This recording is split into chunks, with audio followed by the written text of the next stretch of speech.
حضرت ذوالنون مصری रहमतुल्लाह अलैह एक रोज़ किसी गहरी सोच में मसरूफ़ थे। इसी आसना में आप रहमतुल्लाह अलैह चलते चलते एक नदी के करीब पहुंच गए और नदी के किनारे पर मौजूद एक दरख्त के साए में बैठ गए। आप अपनी सोच में मगन थे कि अचानक एक बड़े स्याह बिच्छू को अजब तेज़ी से अपनी तरफ आते देखा। आप रहमतुल्लाह अलैह बिच्छू को अपनी तरफ आता देखकर उठ खड़े हुए, लेकिन वो बिच्छू आपके करीब से गुजर गया और इसी तेज़ी से नदी की दूसरी जानब बढ़ने लगा। उसकी रफ्तार को देखकर ऐसा मालूम होता था जैसे उसे किसी खास काम के लिए भेजा गया हो। लेकिन एक बिच्छू को इस तरह देखकर आपको ताज्जुब हुआ। अभी आपने ये मंजर देखा ही था कि अगले लम्हे में जो हुआ, उसके बाद आपको अपनी सोच पर यकीन हो गया कि ये बिच्छू वाकई किसी खास अमर पर मामूर है। जैसे ही वो बिच्छू नदी के किनारे पहुंचा, आप रहमतुल्लाह अलैह ने देखा कि एक पत्ता नदी में तैरता हुआ उस बिच्छू के करीब आकर रुका। उस पत्ते पर वो बिच्छू सवार हुआ और वो पत्ता नदी के दूसरे किनारे की जानब चल दिया। हज़रत ज़ुन्नून मिस्री रहमतुल्लाह अलैह भी बेसाख्ता नदी में चल पड़े, हत्ता कि आपके कपड़े गीले हो गए। वो पत्ता नदी के दूसरे किनारे जाकर रुका और वो बिच्छू किनारे से उतरकर खुश्की पर चलने लगा और तेज़ तेज़ चलता हुआ एक दरख्त के करीब पहुंचा, जहां पर एक आदमी सोया हुआ था। जब आप रहमतुल्लाह अलैह ने यह मंजर देखा तो फ़ौरन उस आदमी की जानब भागे कि उसे जगा दें कि वो बिच्छू के हमले से बच जाए। मगर आप क्या देखते हैं कि उस शख्स के करीब एक बड़ा सांप मौजूद था और वो उस आदमी को डसने ही वाला था कि उस बिच्छू ने इस सांप को डंग मारकर उससे अपने जहर से हलाक कर दिया और फिर वहाँ से चला गया।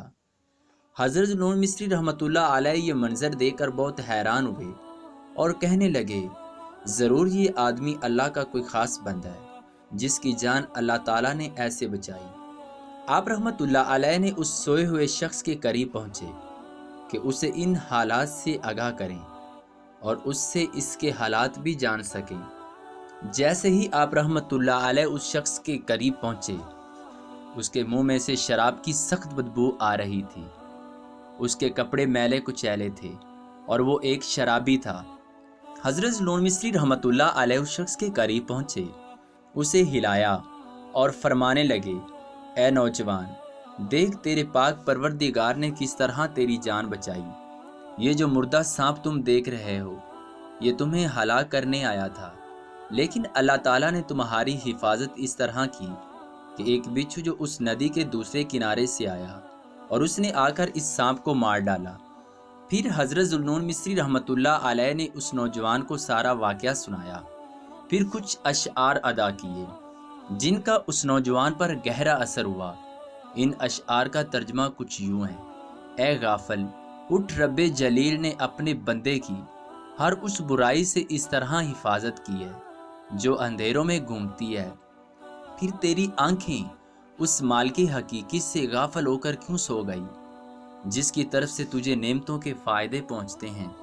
उस नौजवान ने जब हज़रत ज़ुन्नून मिस्री रहमतुल्लाह अलैह की ज़ुबान मुबारका से ये हिकमत भरे अशआर सुने तो वो ख्वाबे गफलत से जाग गया और अपने रब्बे अज़वजल की बारगाह में तौबा ताइब हो गया और कहने लगा, ए परवरदिगार, जब तू अपने नाफरमान बंदों के साथ ऐसा रहमत भरा सलूक करता है तो अपने इताअत गुजार बंदों पर तेरी रहमत क्या खूब बरसती होगी। उस नौजवान के जिस्म पर लर्जा तारी हो गया और वो ज़मीन पर गिर गया और रोने लगा और अपने मुंह पर मट्टी मलने लगा और कहने लगा, अगर वो ज़ात अपने गुनाहगारों के साथ ऐसा सलूक करती है तो नेकोकारों को कितना नवाजती होगी। ये कहकर वो उठा और जंगल की तरफ चला गया और अल्लाह की इबादत में मसरूफ़ हो गया। आखिरकार एक वक्त ऐसा आया कि उसका शुमार अल्लाह ताला के मकबूल बंदों में होने लगा। अल्लाह ताला ने उसे ऐसा मकाम अता फरमाया कि अगर वो किसी के हक़ में दुआ करता तो उसकी दुआ को मकबूलियत मिलती और उसकी दुआ के सबब दूसरे शख्स की परेशानी दूर कर दी जाती।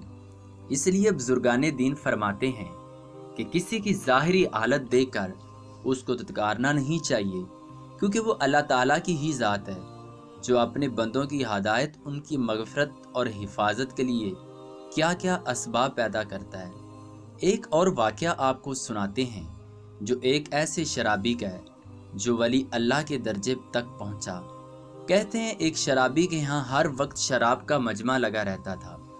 ایک مرتبہ اس کے ہاں اس کے دوست احباب جمع تھے۔ شراب تیار تھی۔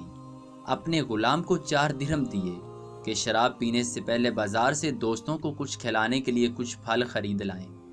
وہ غلام جا رہا تھا کہ راستے میں حضرت منصور بن بصری رحمۃ اللہ علیہ کی مجلس سے گزرا۔ وہ کسی محتاج کے واسطے لوگوں سے کچھ مانگ رہے تھے اور فرما رہے تھے کہ جو آدمی اس کی مدد کے لیے 4 درہم دے گا میں اس کے لیے 4 دعائیں کروں گا۔ اس غلام نے وہ 4 درہم اس فقیر کو دے دیے۔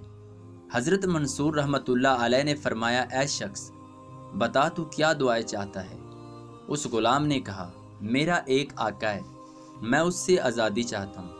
حضرت منصور رحمۃ اللہ علیہ نے دعا فرمائی اور پوچھا کہ اپنی دوسری دعا بتا، مجھے ان درہموں کا بدلہ مل جائے۔ حضرت منصور رحمۃ اللہ علیہ نے اس کی بھی دعا فرمائی۔ پھر آپ نے پوچھا، تمہاری تیسری دعا کیا ہے؟ غلام نے کہا، اللہ تعالیٰ میرے آقا کو سچی توبہ کی توفیق عطا فرمائے اور اس کی دعا کو قبول کرے۔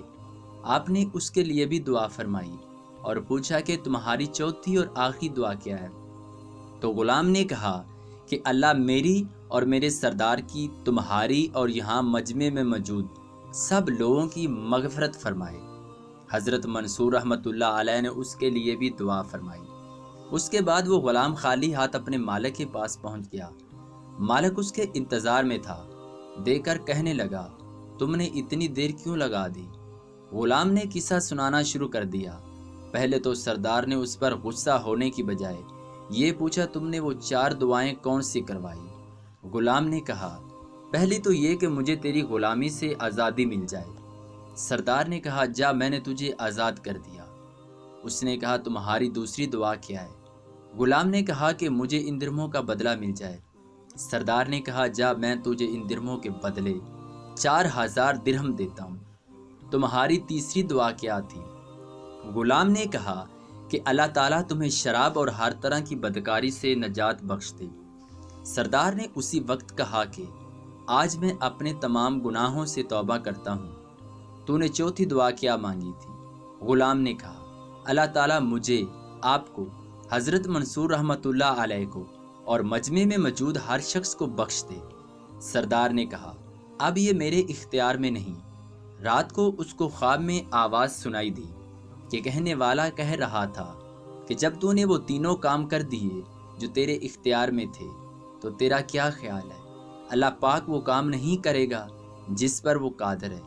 اللہ نے تیرے غلام کی، منصور کی اور مجمع میں موجود ہر شخص کی بخشش کر دی ہے۔ اللہ تعالیٰ کی بارگاہ میں سچے دل سے صرف چند لمحے درکار ہوتے ہیں جن کے سبب اللہ تعالیٰ بھٹکے لوگوں کا دل نرم کر دیتا ہے اور سر سے پیروں تک گناہوں میں دھنسے لوگوں کو گناہوں سے بالکل پاک کر دیتا ہے۔ لیکن شرط یہ ہے کہ اللہ کی بارگاہ میں سچے دل سے توبہ کریں، گڑ گڑا اپنے گناہوں کی معافی مانگیں، کیونکہ اللہ پاک رحمان و رحیم ہے، وہ بخشنے والی ذات ہے۔ مزید اچھی ویڈیوز دیکھنے کے لیے ہمارے YouTube چینل کو سبسکرائب کریں، بیل آئیکن پر کلک کریں تاکہ آنے والی نیو ویڈیوز آپ تک پہنچ سکیں۔ اللہ حافظ۔